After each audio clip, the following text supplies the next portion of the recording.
Okay, you guys asked for a little more complicated block, so here it is. This one is called Storm at Sea. This is a 12-inch block, and it has a ton of little pieces, and a lot of them are angles. Some of them are diamonds, some of them are triangles, and some of them are squares on point. Hi, this is Penny Hallgren from quiltblocklibrary.com and quiltblocklibrary.tv, and I'm almost ready to get started. Instead of using the center patch here as just a regular plain square, what I've decided to do is transfer this photograph onto a piece of fabric and sew it in the center. So you're going to get to see how I set up my Photoshop, is the software that I use to print pictures, and you're going to see how I printed the picture onto a piece of fabric and then sewed the block together. So let's get started, first with the printer.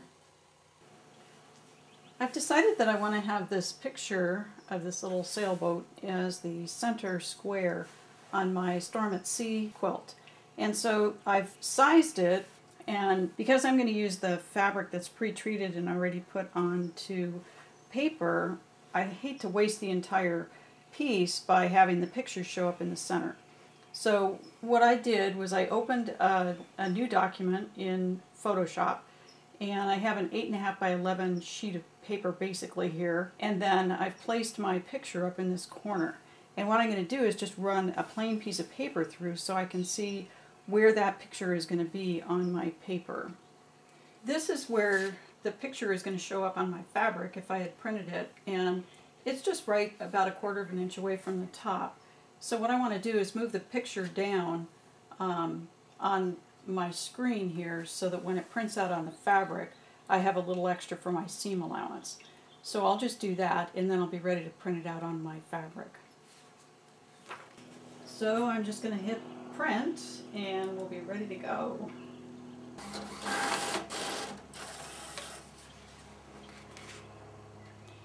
And I have my picture that's printed out. This is fabric on a piece of paper that's already been pre-treated with the chemicals that it needs in order to keep the picture on the fabric.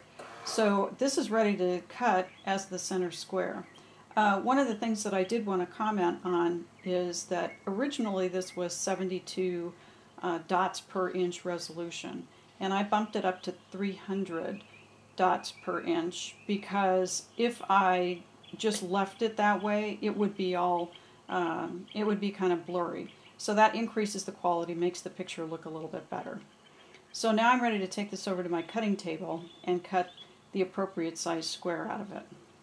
Once I had my picture printed on my fabric, then all I did was take a 3.5 inch square and cut it out of the center here. And you'll see that there's a little white stripe here because what I wanted to do was get as much of the top of this picture as I could. So that's going to get included in the seam allowance. You won't see that. And then that's going to go inside that. Now you'll also notice that I've got stacks of patches here instead of having the entire block laid out. And that's because all of these are going to get sewn together, and this is the centerpiece, which is just one. So I'm just going to start sewing here. The first thing I'm going to do on this one is sew these sides on, and I can do the same thing because these blocks are pretty much, or these sub blocks are pretty much the same. So I'll just go ahead and chain stitch all of the sides on these two center squares. Now that the sides are sewn on, I'm ready to sew the top and then the bottom on this stack and that stack. Now we've got the triangles sewn around the center square, so it's time to add these outside triangles, and it's basically the same. I'll start on one side and on one side here, and then add this side and then that side. Getting close here. We've got these pretty much halfway finished. I just need to add these two triangles onto this stack and these two triangles onto my center square. Then I'm going to be ready to work on the diamonds. Now I've got all my little square and square patches done, and so I'm just going to start working on these diamonds here. So the first thing I'm going to do is just sew one of the triangles onto the center diamond. and I'll speed sew those all on. Now I've got the first triangle sewn on, so I'm going to add the second triangle to the other side. Now I've got half of these 4 triangles sewn onto the diamonds, so we'll sew on the bottom too. And you may notice that I have been trimming my little tips off my triangles. It makes them easier to sew and match up your seam allowances, so I would suggest doing that. And I just have a pair of scissors and a little stack of triangle tips sitting next to my sewing machine right now. We got 3 out of the 4, so we're just ready to sew the last one on, and then we'll be ready to lay out the block and sew it together.